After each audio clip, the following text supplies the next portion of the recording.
Hollywood stars arrive for a gala concert in Los Angeles, an evening dedicated to raising money to fight the killer disease AIDS.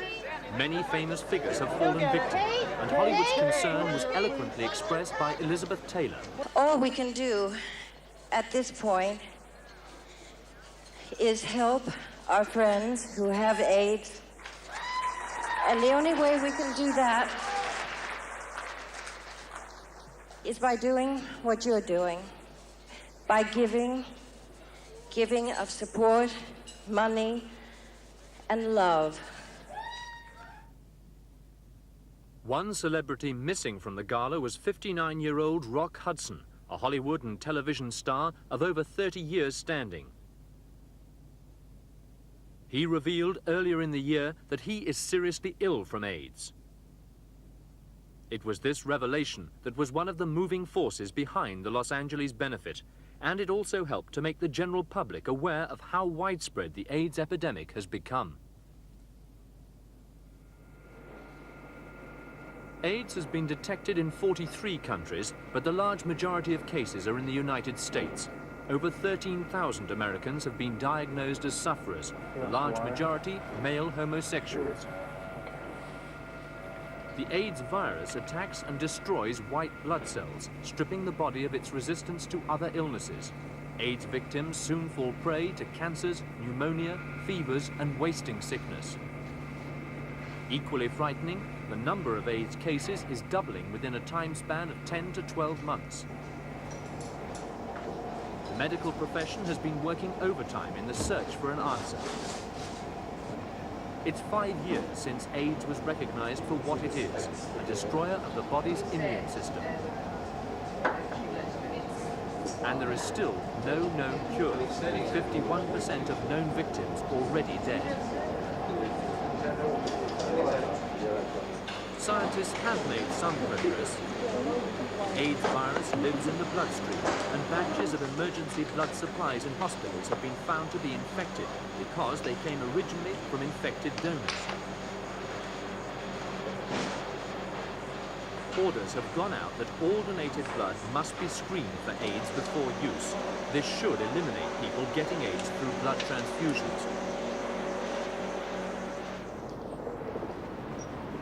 17% of AIDS victims are listed as intravenous drug users. Again, it's blood that's the means of transmission. Traces of blood from an infected person can contaminate a syringe, and if this is reused, AIDS can claim another victim.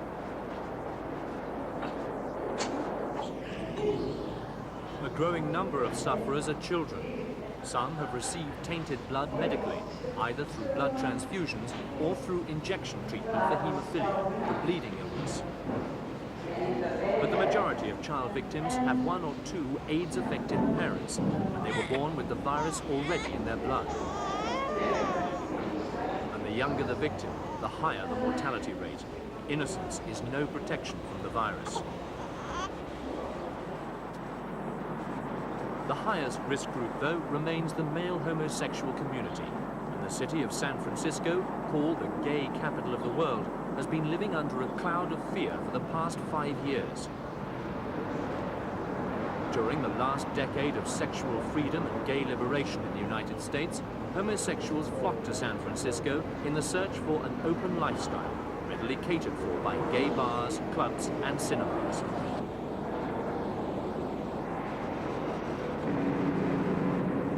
The rising number of AIDS victims, though, has had a profound effect.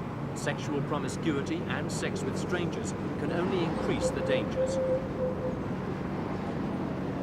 So there has been a trend towards sexual abstinence, or at least towards minimizing the number of sexual contacts. What happened? Is this where it got treated here? And nearly everyone who might have contracted the disease is coming forward to be tested.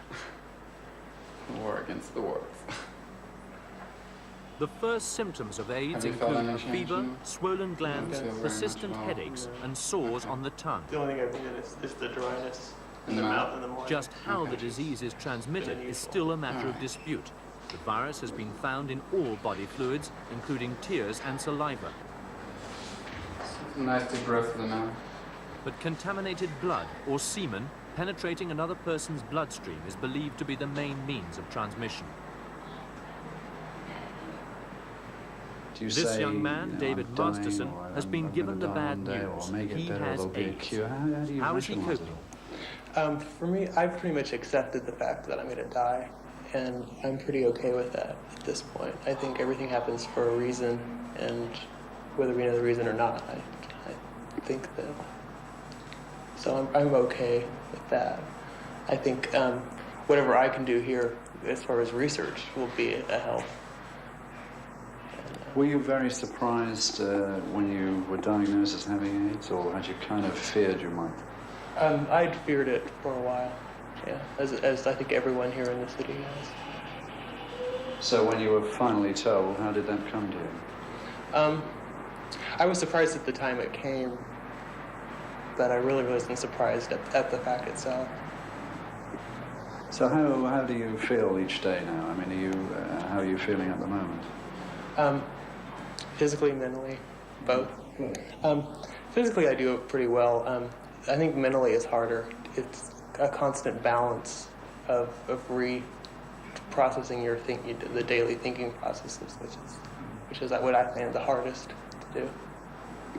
And what's the reaction been from your friends and acquaintances and family and people like that? How have they taken this? Do they not want to know you, or have they been supportive, or what? A little of both. It's hard for a lot of people. Most people associate when the first thing they think about is death when you say AIDS. So they put more emphasis on the death than the living, or what you have left to live. And I think that's one of the harder parts to deal with. In response to the AIDS crisis, more and more clinics across the United States, in cities including New York and Los Angeles, as well as San Francisco, are establishing AIDS treatment centers. These usually include a special counseling service. Good afternoon, AIDS Project Los Angeles. This is Susan. May I help you? I am a social worker. The counseling service helps victims to cope not only with the implications of being an AIDS victim, but also with a backlash against homosexuals, which has seen them discriminated against in housing and in jobs. And you need to know that you're going to get your strength back. And Los Angeles took the lead by ruling that such discrimination is illegal, but the gay community remains a beleaguered minority. And the greatest fear is the fear of the unknown. Will new drugs be developed in time? Or will new victims face the probability of death within the next few years? Okay, all right. The gay community is the main target of public information about AIDS, but the public at large, especially in the United States, is becoming more and more concerned. I'm gonna go sit on your playhouse.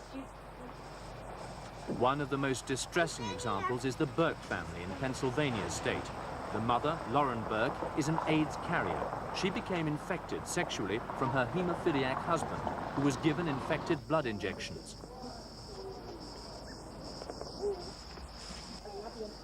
Hey, you forgot what I did?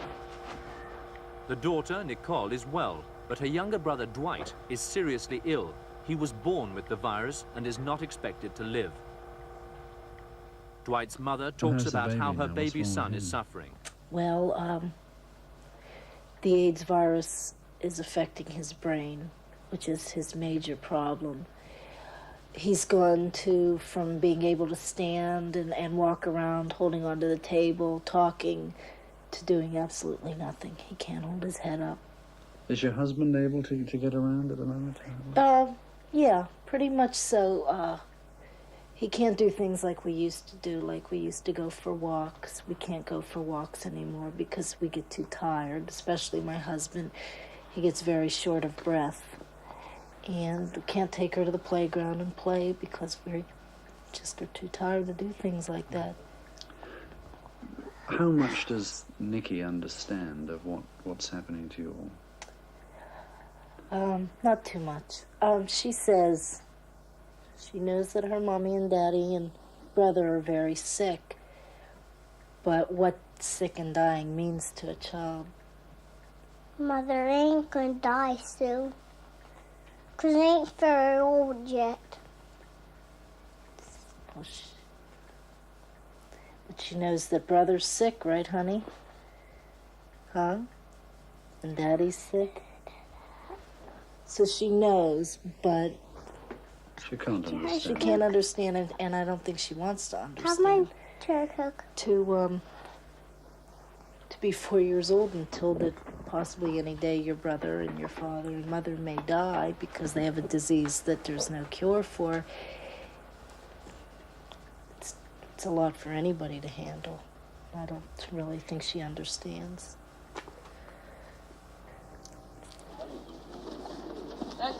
In the present climate of uncertainty, many parents have been refusing to send their own children to schools where there is a young AIDS victim. This New York school was picketed, in spite of assurances by the authorities that AIDS cannot be passed on by casual contact. Local officials in other localities, though, have ruled that child victims should stay away from school until more is known about the disease.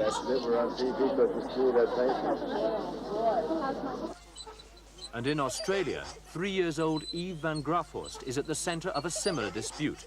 She contracted AIDS through a blood transfusion when she was born prematurely. Hi, I'm Eve's mum, and I was just wondering. Other parents want her banned from the local daycare centre in Gosford, New South Wales, as her mother Gloria discovered Would you at the like school her still gates. being there if Eve returns to school on Monday? No. Don't. Could you give me a reason why? I don't want to take any chance of catching him. Do you think there's any chance? I think there is if she's got AIDS. Do you know? How do you know that? Well, from I what mean, I the read and what I've been told. Yeah, but the experts say that the chances are very, if any at all, little to no Well, there's risk. still that little bit there. I just don't, I can't, I just wouldn't. We are very concerned about your child. We care for your child.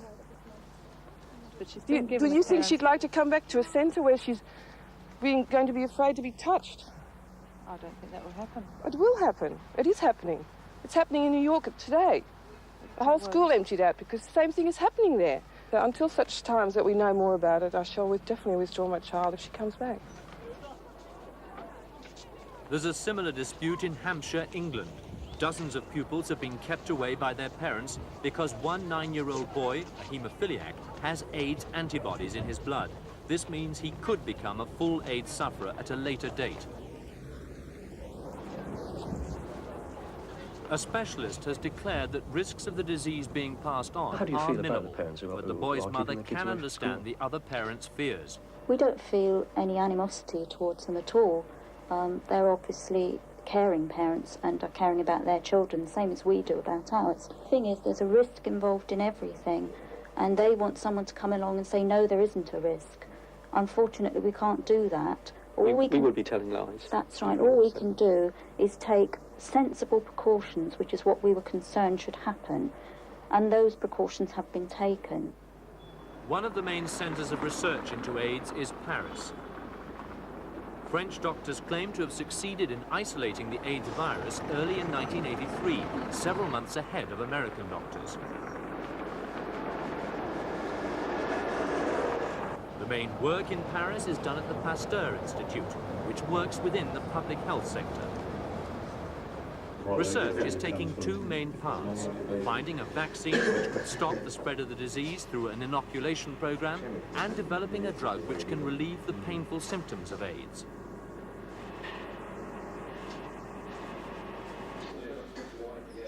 The French were the first to produce HPA-23, which, it's claimed, blocks out the reproduction of the AIDS virus. It can be used in conjunction with other drugs designed to boost the body's immune system.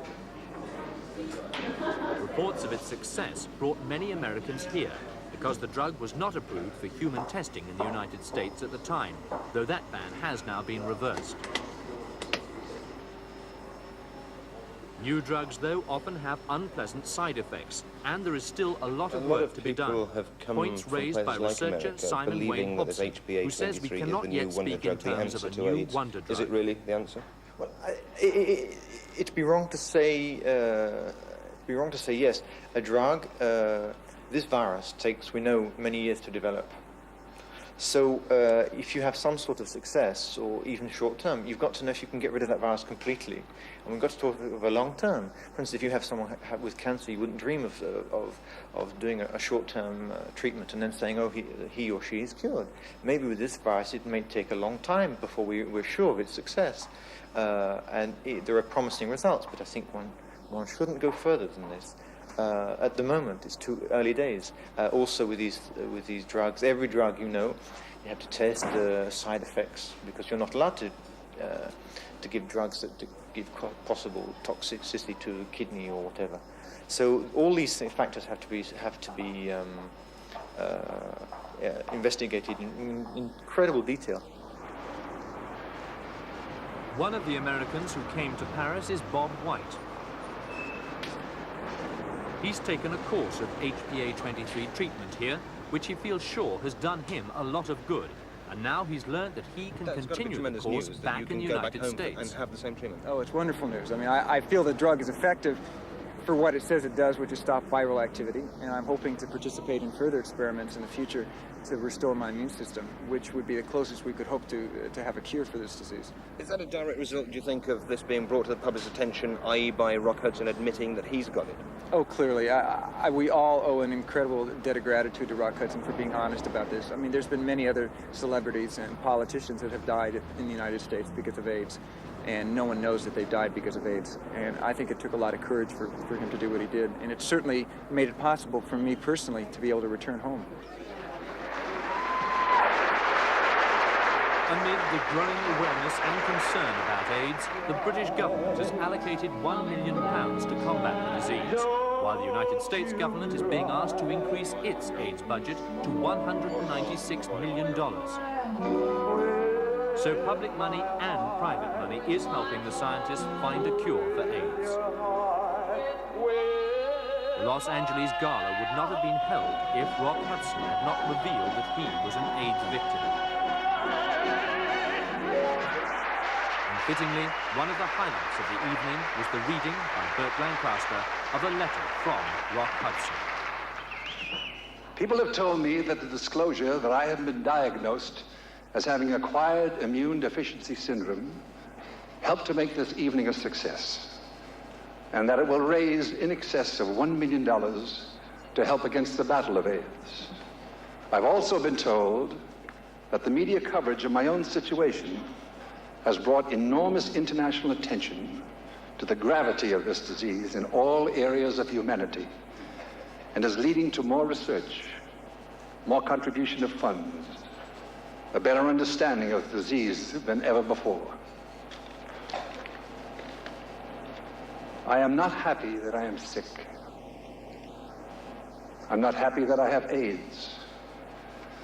But if that is helping others, I can at least know that my own misfortune has had some positive work.